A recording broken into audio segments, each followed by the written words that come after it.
Test 1 2. Test 1 2. What is up, everyone? Welcome back to an episode of the Preston Sports Podcast. I know I said I was taking this week off, but something happened this week, and I wanted to take some time to think about it and then bring this out. I guess this is probably going to be releasing on Friday. I'm recording it Thursday night, so yeah, it's probably going to come out on Friday. I don't think it'll take me too long. And today we're going to be talking about Xavier Howard. I have a lot, not necessarily a lot, but I have some interesting thoughts on the topic. Before I get into that, make sure you like, subscribe, do the little thing with the notification bell so you get notified whenever videos go up. And make sure, that's going to be very important, making sure the notification bell's on, because the season's starting, baby. It's training camp time. News is coming in like crazy, so I'm probably going to be uploading maybe 4 videos a week. So yeah, make sure we stay tuned for that. But getting into today's topic, we're talking about Xavier Howard. If you've been living under a rock in the sports world this week, Xavier Howard, now there's been reports that he's been unhappy. He wants a new contract. It's not that his contract is expiring, it's that he wants more money. And as of 2 days ago, I believe it was Tuesday, he made it official. In an official statement. I'll read some excerpts from his official statement. That being, my experience with the Dolphins the past few seasons has taught me that there's more ellipses. In 2018, I signed an extension that I'll admit I didn't completely understand or feel comfortable with. I played on that deal for 2 seasons and didn't complain, but everyone knows I've significantly outperformed that deal. I am one of the best cornerbacks in the NFL, and the tape backs that claim. The assignments I'm given, shadowing the opposition's best player with little help, proves my value, my worth, yet I'm the second highest paid cornerback on my own team, and it's not even close. Pause. It's about $1.5 million, which in the NFL is not that much money to be paying. And you also have to consider he signed his extension in 2018. Byron Jones, who's paid more than him, signed his contract in 2020. That is 2 years for the cornerback market to get reset. I even believe Jalen Ramsey signed his extension before Byron Jones did, or maybe it was around the same time. I'm not exactly positive when Jalen got his extension, but you're looking at players that did get extended, and so Byron Jones had more to negotiate with, which is the reason why. Now, I'll kind of summarize what he's saying. They never asked for a new contract. What they're trying to do is bring options to the table that would reportedly, what they're saying, what Xavier Howard and his team are saying, what's coming out from them is saying that they've brought options that would be cap friendly to the Dolphins but still get Xavier more Howard. One example he brought up was guaranteeing more money, adjustments that wouldn't just make him feel respected but more, like I said, more cap friendly, and the Dolphins refused everything they proposed. He doesn't feel like the organization has dealt with him in good faith, doesn't feel valued or respected. And so in his head, they can take a business first approach, so can he. He said, and this is a quote, "That's why I want to make it clear I am not happy and have requested a trade. Until that trade happens, I'm just here so I don't get fined and will handle myself Until that trade happens, I am just here so I don't get fined and will handle myself like professionals do." Wow. So he's not happy.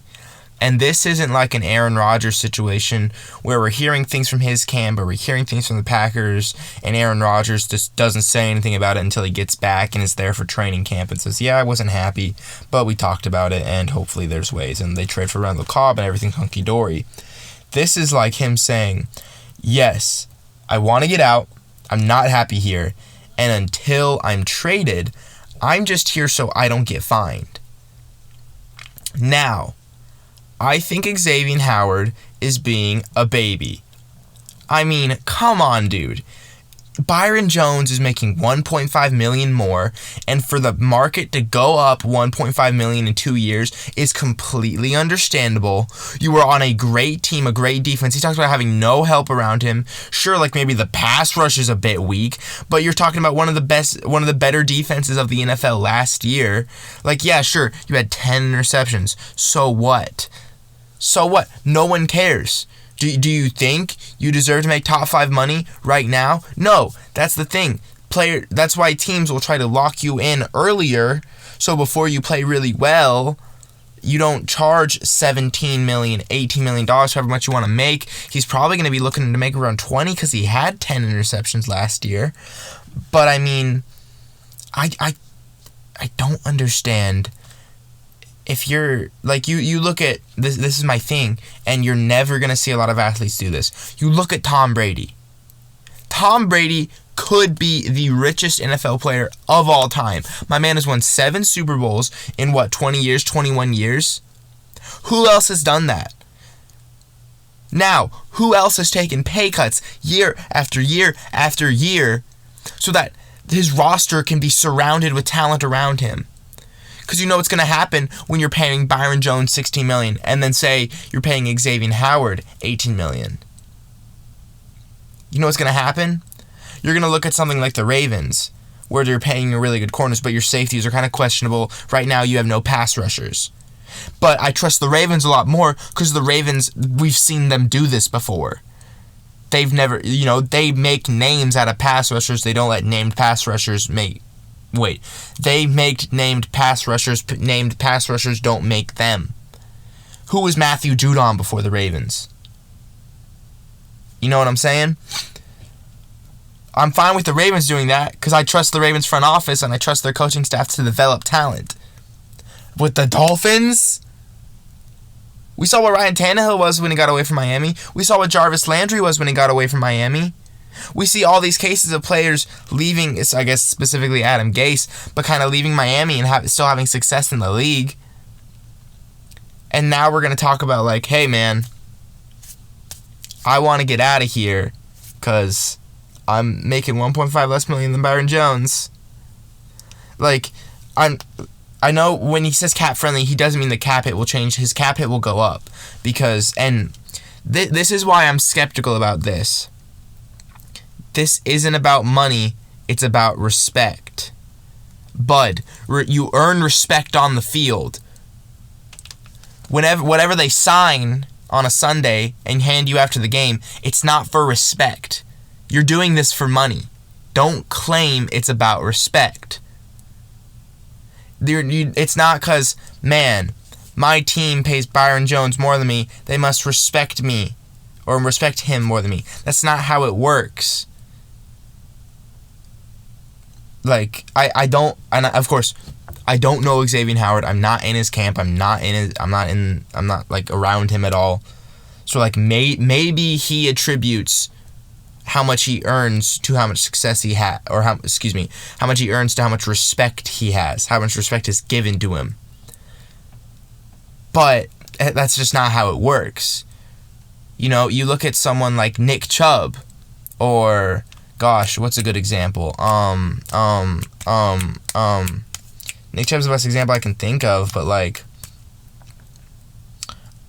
I'm trying to think of people who are just like incredibly underpaid. I don't know. I mean, shoot, who's still on a rookie deal? Justin Jefferson. Or, gosh, what's a late round pick? What was a really late round pick in the last couple drafts? I hate to go to a Browns player. Look at Donovan Peoples-Jones. Dude was a 6th round draft pick. Made really good plays for the Browns last year. Had a game-winning game against the Bengals. Or game-winning touchdown, rather. You think because of what signed on Sundays, that's what determined how much respect he has throughout the organization? Look at Tom Brady. Tom Brady doesn't even reach the upper echelon of paid quarterbacks in the NFL. You're going to tell me there's another quarterback you respect more than Tom Brady? I don't know, and it could be about money. He could think that money equals respect, but he's saying proposals that were, let me find it. Guaranteeing more money that were for win-wins for both sides. These were proposals that wouldn't just make me feel more respected, but were also cap friendly, but Dolphins refused everything we proposed. The thing you got to understand is a team has a plan. A team has a salary cap. A team has a plan with that salary cap. They structure deals around plans with that salary cap. So in 2018, when you signed your extension, they planned their salary cap around that extension. It's like when I was playing football in 5th grade and I didn't really want to go to practice. I was like, Mom, I don't want to go to practice. She said, no, you have to go to practice. I said, why? They said, because there's a plan around you being there. They make a plan around you. And so you can't just get unhappy with where you are. And now, it could come out that more stuff has gone down between him and the Dolphins front office to where it just wasn't a good place. That is entirely possible, and that is an entirely different situation. But if we're talking about him being upset because he doesn't feel respected, because he's not the highest paid corner on his team, I think you need to put your helmet on, put your pads on, grow a pair, and learn that you are being paid $15 million to play football. $15 million to play football. $15 million to play football. Let me just say that. $15 million. Let me bring the mic a little closer. $15 million. No, not just $15 million total. Yearly. Every single year. $15 million. $15 million. I'm just... And he's upset that Byron Jones makes 16.5. And that's more than him. He's really upset about that. It's like... And again... It is entirely possible the Dolphins have done a lot of bad things. It's entirely possible that the Dolphins have done bad things. They've treated him wrong. That there's been a lot of stuff that's gone on behind the curtains that we haven't seen. And that's why he wants to leave. And if he wants to leave, that's fine. He just doesn't want to... One second. I just see 6 hours ago CBS said a Dolphins coach responds to trade demand.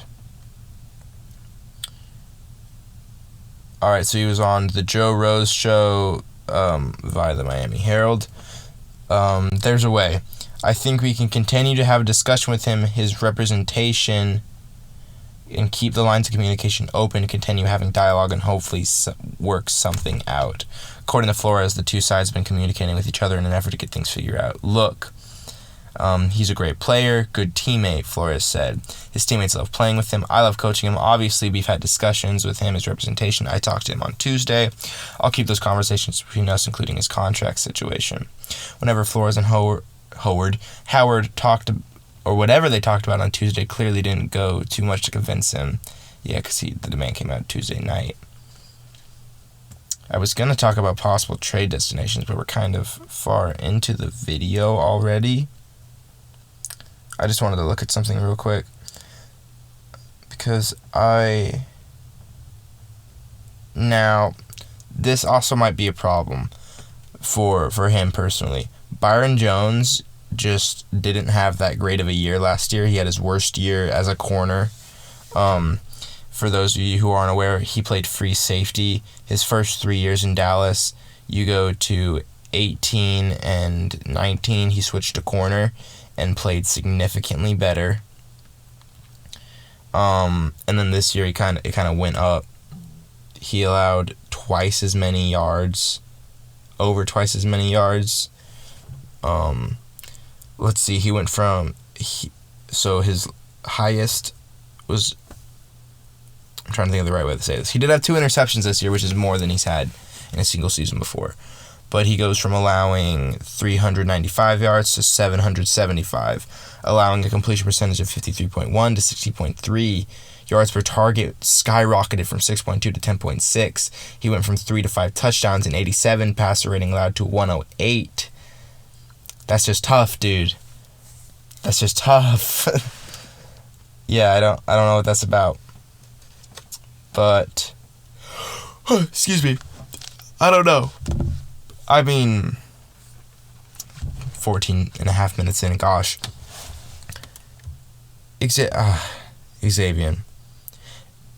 And this is just kind of like the way I think. I'm really skeptical about things.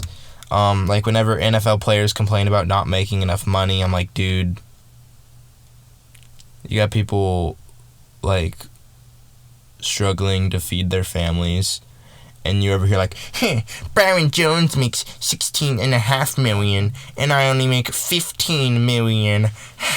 It's like, dude, come on. You make more money than most people just, like, play football. And I feel the need to say this again. If there is something internally wrong with the Dolphins, specifically outside of him just wanting more money, then that is fine that he wants a trade. And if he's like trying to be professional about it, like he said he is, then that is fine that he's not saying stuff like that. But, that's just tough. Just real quick, a couple teams I think he could go to. This is like anytime anyone's available for a trade, I'm like, a football team should trade for him. I think that would just be, I just like their defense. They have cap space. Now, the only thing is anyone who trades for him has to pay him money. But yeah, football team I think could trade for him. You have Kendall Fuller already there. Adding Xavier Howard just increases the danger, the talent of that defense. I think that locks it in as a top 5 if they were to trade for him. Let's see. Pittsburgh could trade for him. Now, this is something I wouldn't want to see happen. But, they're kind of lacking in corner. They have Joe Hayden. They lost Mike Hilton. They lost Steven Nelson. They have a lot of, like, no-name guys that are coming in. Sorry, I'm playing with something in my other hand. They have a lot of no-name guys, so trading for Xavier Howard would start. Plus, the last time they traded for a Miami defensive back didn't go too badly with Minkah Fitzpatrick. Indy is set to have like $80 million in cap space by the end of next season. Now they got to extend Big Q. They got to figure out Carson Wentz's situation, figure out what's going on with T.Y. Hilton. But I mean, I see no problem with trading for Xavier Howard next to Rhodes Close. Cardinals, I love Byron Jones, but he's kind of more of a nickel guy, so you get Xavier Howard on the edge of the field. Malcolm Butler on the other edge, and then Byron Murphy in the slot, plus Budda Baker up top. I really would like that defense. Yeah, so football team Indy, Arizona, Pittsburgh, the Cowboys should at least make a shot for it. I mean, gosh, they have truly no corners. So adding Xavier would just add a level to that defense. I'm kind of interested, though. The Cowboys, I'll rant about the Cowboys later, actually. That can be a whole separate video. I could probably do a 30-minute video ranting about the Cowboys and how dumb they are. But, I mean, shoot, let's just add another NFC East team. Let's just say the Eagles. I mean, why not? The Eagles need defense. Who else needs defense? Anyone else in the league? Bengals should trade for him. Shoot, the Ravens should trade for him. Gosh, why not have 3 great corners? You know what I'm saying? Yeah, that's my piece on Xavier Howard. I think he needs to grow a pair, be more of a man about it. But that's what I think. Let me know what you think in the comments section below. Again, sorry, I'm just posting this. I recorded a Deshaun Watson thing. I'll see if I upload it. I might upload it during the weekend because I kind of want training camp to be during the week. But, yeah, thank you guys so much for listening. Don't forget to like, subscribe, do a little notification bell. We got a lot of content coming up with training camp. I'm probably going to be doing some more Browns-centric stuff whenever training camp, preseason, season starts. And, yeah, I will talk to you guys more next week. Peace out.